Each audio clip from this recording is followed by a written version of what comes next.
ಎಲ್ಲಿದ್ಯಾ? ಎಷ್ಟೊತ್ತಾಯ್ತು? ನಾನು already land ಆದೆ. ಇಲ್ಲಿ ಬೇಗ ಬಾ, ವೇಟ್ ಮಾಡ್ತಿದ್ದೆ. Hello sir. ಹಾಂ, ಒಂದು ನಿಮಿಷ ಹೇಳ್ತೀನಿ. ಓಕೆ ಓಕೆ ಓಕೆ, ಒಂದು ನಿಮಿಷ. ಓಕೆ ಓಕೆ ಓಕೆ, ಇಲ್ಲ ಹಾಗೇನಿಲ್ಲ. ಇವಾಗ ಜಸ್ಟ್ ಲ್ಯಾಂಡ್ ಆದೆ ಸರ್. ಇಲ್ಲ ಸರ್, ನಂಗೆ ಗೊತ್ತು.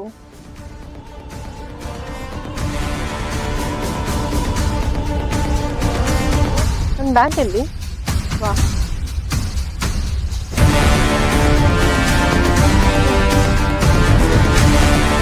ನನ್ನ ಬ್ಯಾಗ್ ಇಲ್ಲೇ ಇದೆಯಾ?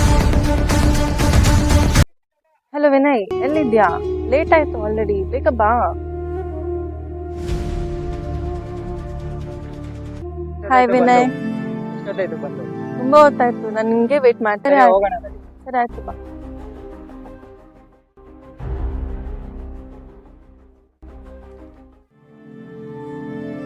ಏನ್ ಸಮಾಚಾರ?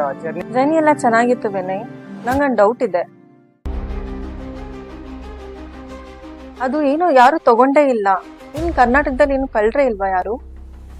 ಓ ಅದಕ್ಕೊಂದು ದೊಡ್ಡ ಕಥೆನೇ ಇದೆ, ಹೇಳ್ತೀನಿ ಕೇಳಿಸ್ಕೊ. ಹಲೋ, ಸರಿ ಮೇಡಮ್, ಇವಾಗಲೇ ಇಮಿಡಿಯೇಟ್ ಆಗಿ ಬರ್ತಾ ಇದ್ದೀನಿ. ನೀವೇನೋ ಕಾಲ್ ಮಾಡಿದ್ದೀನಿ, ನನ್ನ ಫ್ರೆಂಡಿಗೆ ಏನೋ ಆಗಿದೆ. 15 ಲಕ್ಷನಾ? ನಮ್ಮನೆ ಪರಿಸ್ಥಿತಿ ನಿಮಗೂ ಕೂಡ ಗೊತ್ತಿದೆ. ಇದಕ್ಕಿದ್ದಂಗೆ 15 ಲಕ್ಷ ಅಂತ ಕೇಳಿದ್ರೆ ನಾನು ಎಲ್ಲಿಂದ ಅರೇಂಜ್ ಮಾಡಲಿ? ಉಳಿಸ್ಕೋಬೇಕಂದ್ರೆ 15 lakhs ಇಮಿಡಿಯೇಟ್ ಆಗಿ ಅರೇಂಜ್ ಮಾಡಲೇಬೇಕು. ನಾನು ಪ್ರಯತ್ನ ಪಡ್ತೀನಿ. ಸರಿ ಮೇಡಮ್. ದುಡ್ಡು ಎಷ್ಟು ಮುಖ್ಯ ಅಂತ ನನಗೆ ಈಗ ಗೊತ್ತಾಗ್ತಿದೆ. ನನ್ನ ಪ್ರಾಣ ಸ್ನೇಹಿತನ ಜೀವ ಉಳಿಸ್ಕೋಬೇಕು ಅಂದರೆ 15 ಲಕ್ಷ ನಾನು ಅರೇಂಜ್ ಮಾಡಲೇಬೇಕು. ನಾನು ಕೂಡ ತುಂಬ ಪ್ರಯತ್ನ ಪಟ್ಟೆ. ಬಸ್ ಸ್ಟ್ಯಾಂಡು, ರೈಲ್ವೆ ಸ್ಟೇಷನ್ನು ಎಲ್ಲ ಕಡೆನೂ ತಿರುಗಾಡಿದೆ. ನನ್ನ ಫ್ರೆಂಡ್ಸ್ನ ಕೂಡ ಕಾಂಟ್ಯಾಕ್ಟ್ ಮಾಡಿದೆ. ಏನು ಪ್ರಯೋಜನ ಆಗಿಲ್ಲ. ಏನು ಮಾಡಬೇಕು ಅಂತ ಗೊತ್ತಿಲ್ಲದೆ ಆ ಕಡೆ ಈ ಕಡೆ ಓಡಾಡಿ ಟೆನ್ಷನಲ್ಲಿ ಫೋನ್ ಮಾಡೋಣ ಅಂತ ನೋಡಿದೆ. ಅಷ್ಟರಲ್ಲಿ ಪಾರ್ಕಲ್ಲಿ ಕೂತ್ಕೊಂಡಿದ್ದಾಗ ಒಂದು ವ್ಯಕ್ತಿ ನನ್ನನ್ನೇ ನೋಡ್ತಾ ಇರ್ತಾರೆ. ಪದೇ ಪದೇ ನನ್ನೇ ನೋಡ್ಕೊಂಡು ಹೋಗ್ತಿರ್ತಾರೆ. ಈ ವ್ಯಕ್ತಿ ನನ್ನ ಹತ್ರ ಏನು ಮಾತಾಡ್ತಾರೆ ಅಂತ ಕೇಳಿಸ್ಕೊಳ್ಳಿ. ಯಾರು ಸರ್ ನೀವು? ನಂದೇ ನನಗಾಗಿದೆ. ಹೋಗಿ ಸರ್, ಕೆಲಸ ನೋಡ್ಕೊಳ್ಳಿ. ಕೇಳದಪ್ಪ, ಟೆನ್ಷನ್ ಇದ್ದೀರ ಅಂತ ಕೇಳಿದೆ. ಕೇಳತ್ತಪ್ಪ. ನನ್ನ ಫ್ರೆಂಡ್ನ ಉಳಿಸ್ಕೋಬೇಕು ಅಂತಂದ್ರೆ 15 ಲಕ್ಷ ರೆಡಿ ಮಾಡಬೇಕು. ಯಾಕಪ್ಪ ಅಷ್ಟೊಂದು ಯೋಚನೆ ಮಾಡ್ತೀಯಾ? ಸಮಸ್ಯೆ ಅನ್ನೋದು ಮನ್ಸಿಗೆ ಬಂದೇ ಬರುತ್ತೆ. ಒಬ್ರು ನಂಬರ್ ಕೊಡ್ತೀವಿ, ಅವ್ರು ನಿಮ್ಗೆ ಸಹಾಯ ಮಾಡ್ಬೋದು. ಸರಿ ಸರ್, ನಿಮ್ಮಿಂದ ಸಹಾಯ ಆಗುತ್ತೆ ಅಂತಂದ್ರೆ ಖಂಡಿತ ನಾನು ಪ್ರಯತ್ನ ಮಾಡ್ತೀನಿ. ನಮ್ಮವರೇ ನಮಗಾಗಲ್ಲ ಅನ್ನೋ ಈ ಕಾಲದಲ್ಲಿ ಇಂಥ ವ್ಯಕ್ತಿಗಳು ಇದ್ದಾರಾ ಅಂತ ಆಶ್ಚರ್ಯ ಆಗುತ್ತೆ. ಅವರಿಂದ ನನಗೆ ಸಹಾಯ ಆಗುತ್ತೆ ಅಂತಂದರೆ ತುಂಬ ಖುಷಿನೇ. Yes yes okay madam madam madam ಒಂದು ನಿಮಿಷ ಮೇಡಮ್. I call litre. ಹೇಳಿ, ಯಾರು? ಮೇಡಮ್, ಪಾರ್ಕಲ್ಲಿ ಒಬ್ರು ಪರಿಚಯ ಆದರು. ಸೊ ನಾನೊಂದು ಪ್ರಾಬ್ಲಮಲ್ಲಿದ್ದೆ. ಹಾಸ್ಪಿಟ್ಲಿಗೆ 15 ಲಕ್ಷ ಬೇಕಾಗಿತ್ತು.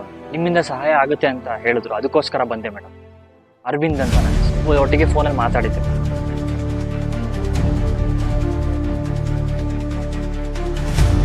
ಓ ಸರಿ, ನೀವು ಹೇಳಿದ ಅರ್ಥ ಆಯ್ತು ನನಗೆ. ನೀವು ಒಂದು ಕೆಲಸ ಮಾಡಿ, ನಾವು ನಿಮಗೆ ಒಂದು ವಿಸಿಟಿಂಗ್ ಕಾರ್ಡ್ ಕೊಡ್ತೀನಿ. ನೀವು ಹೋಗಿ ಅವ್ರನ್ನ ಮೀಟ್ ಮಾಡಿ, ನಿಮ್ಮ ಕೆಲಸ ಖಂಡಿತ ಆಗುತ್ತೆ.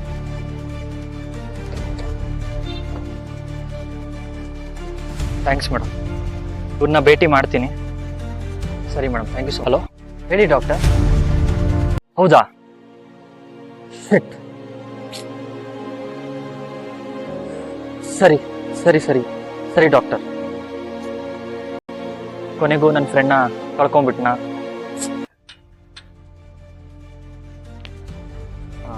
ಮೇಡಮ್, ಯಾರು ನೀವು? ನನ್ನ ಹೆಸರು ಅರವಿಂದ್ ಅಂತ ಹೇಳ್ಬಿಟ್ಟು. ನಾನು ಸಾಹೇಬ್ರನ್ನ ಮಾತಾಡಿಸ್ಬೇಕಾಗಿತ್ತು. ಅವಕಾಶ ಏನಾದರೂ ಸಿಗುತ್ತಾ? ಈ ಕಾರ್ಡ್ನ ಸಾಹೇಬ್ರಿಗೆ ತೋರಿಸಿ. ಸರಿ ಆಯ್ತು, ನಾವು ಕೇಳ್ಕೊಬತ್ತೀನಿ, ಇಲ್ಲೇ ಇದೆ. ಯಾರು ಕರ್ಸಮ್ಮ? ಕೇಳಿದ್ದೀನಿ, ಒಳಗಡೆ ಬನ್ನಿ, ಕರಿತೀನಿ. ಸರ್ ನಮಸ್ಕಾರ, ನನ್ನ ಹೆಸರು ಅರವಿಂದ್ ಅಂತ. ನೀನೇನಪ್ಪ ಅವ್ರು ಕಳ್ಸಿರೋ ವ್ಯಕ್ತಿ? ಹೇಳಪ್ಪ, ಏನಪ್ಪ ಇದು?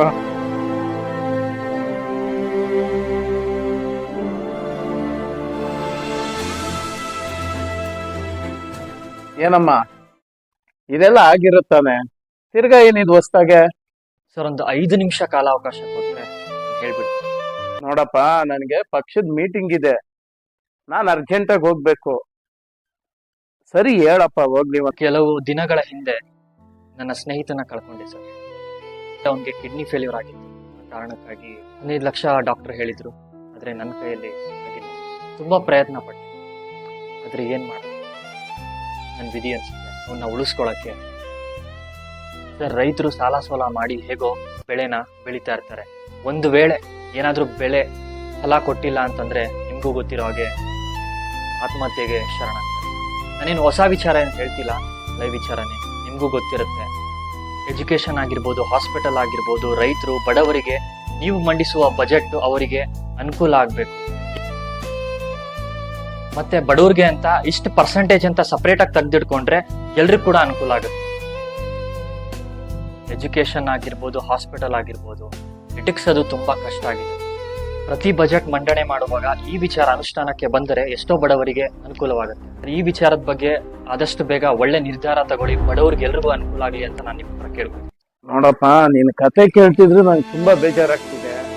ಇದು ಎಲ್ಲಾ ಪಕ್ಷದವ್ರ ಜೊತೆ ಸೇರಿ ಅಸೆಂಬ್ಲಿಲಿ ಮಾತಾಡಿ ನಾವು ಡಿಸಿಷನ್ ತಗೋಬೇಕು. ಇದು ನನ್ನ ಕೈ ಒಬ್ಬನ ಕೈಲೇ ಇಲ್ಲ. ನೋಡೋಣ, ನಾನು ಆದಷ್ಟು ಟ್ರೈ ಮಾಡಿ. ಈ ಚಿತ್ರದಲ್ಲಿ ಬರುವ ಸನ್ನಿವೇಶವು ಎಲ್ಲವೂ ಕಾಲ್ಪನಿಕ. ಒಂದು ವೇಳೆ ಈ ಕಿರುಚಿತ್ರದಲ್ಲಿ ಬರುವಂತಹ ಬಜೆಟ್ ಮಂಡನೆ ಜಾರಿಗೆ ಬಂದರೆ ಕಳ್ಳತನ ಕಡಿಮೆಯಾಗುತ್ತದೆ, ಬಡವರಿಗೆ, ರೋಗಿಗಳಿಗೆ ಹಾಗೂ ರೈತರಿಗೆ ಅನುಕೂಲವಾಗುತ್ತದೆ. ಸರ್ಕಾರದಲ್ಲಿರುವ ದುಡ್ಡು ಜನರು ತೆರಿಗೆಯನ್ನು ಕಟ್ಟಿ ಸಂಗ್ರಹವಾಗಿರುವಂತಹ ದುಡ್ಡು. ಈ ಹಣವು ಜನರಿಗೆ ಕಷ್ಟದ ಸಮಯದಲ್ಲಿ ಉಪಯೋಗವಾಗಬೇಕು. ಅದರಲ್ಲೂ ಬಡವರಿಗೆ ಮಾತ್ರ ಈ ಹಣ ತಲುಪಬೇಕು. ಈ ಹಣ ಸರ್ಕಾರದ ಬಜೆಟ್ ಮಂಡನೆಯಲ್ಲಿ ಇಂತಿಷ್ಟು % ಅಂತ ಬಡವರ ಕಷ್ಟಗಳಿಗೆ, ಅವರ ಕಷ್ಟಗಳನ್ನು ದೂರ ಮಾಡಲು ಸಂದಾಯವಾಗಬೇಕು. ಈ ನಿಯಮ ಸರ್ಕಾರವು ಜಾರಿಗೆ ತಂದರೆ ತುಂಬ ಉಪಯೋಗವಾಗುತ್ತದೆ. ಈ ಕಿರುಚಿತ್ರದ ಸಂದೇಶವೇನೆಂದರೆ, ಈ ಸರ್ಕಾರದ ತೆರಿಗೆ ಹಣವು ಬಡವರಿಗೆ, ಅವರ ಕಷ್ಟಗಳಿಗೆ ಏನೇ ತೊಂದರೆ ಬಂದರೂ ಸಹಾಯವಾಗಬೇಕು. ಉದಾಹರಣೆ, ರೋಗಿಗಳಿಗೆ, ವಿದ್ಯಾಭ್ಯಾಸಕ್ಕೆ, ತೀರಾ ಬಡವರು ತಮ್ಮ ಜೀವನವನ್ನು ನಡೆಸಲು ಸಾಧ್ಯ ಇಲ್ಲದೆ ಇರುವವರಿಗೆ ಈ ಹಣವು ತಲುಪಬೇಕು.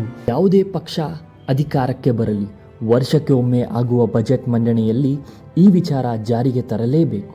ಇದರಿಂದ ಆರ್ಥಿಕವಾಗಿ ಕುಗ್ಗಿರುವ ಜನರಿಗೆ ಈ ಬಜೆಟ್ಟಿನಿಂದ ಆರ್ಥಿಕವಾಗಿ ಪ್ರಬಲವಾಗುವುದಕ್ಕೆ ಸಹಾಯವಾಗುತ್ತದೆ.